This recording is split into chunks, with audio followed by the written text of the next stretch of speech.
อ๋อจะสร้างเป็นโครงเหล็กเลยใช่ที่ผมทำอยู่นี่ก็คือเดี๋ยวผมทำให้เลยดีกว่าอ๋อ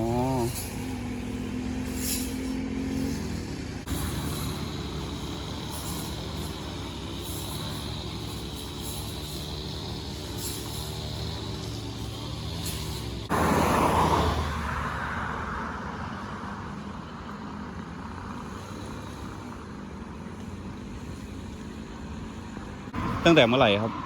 2-3 วันแล้ว 2-3 วัน เป็นเพราะอะไรครับ โดน ลม ลมพายุ ก่อนลมมาลมแรงมาก ครับ แล้วก็สารในพังแล้วก็คุยกันไว้ว่าถูกหวยก็ถูกหวยเดี๋ยวมาสร้างให้ใหม่ ถูกไหมงวันนี้ถูกไหม เข้า3 ตัวตรง โอ้โห ก็คือเป็นมาประมาณ2-3 วันแล้ว ครับ ตั้งแต่ช่วงที่มีพายุใช่ไหมครับ ครับเพราะว่าผมก็ทำงานอยู่นี่ อ๋อ เพราะว่าไฟก็คือผมคุยกันกับเจ้าของ ครับ ผู้เช่าอยู่ที่ ครับ ผมทำงานให้เขาอยู่ก็คือ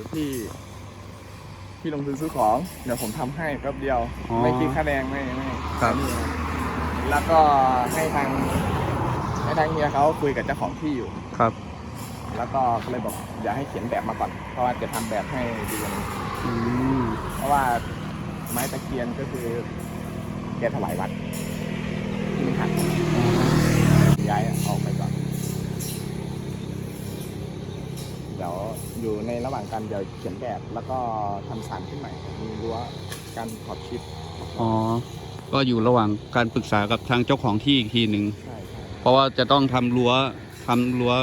ห้ด้วย อ๋อครับ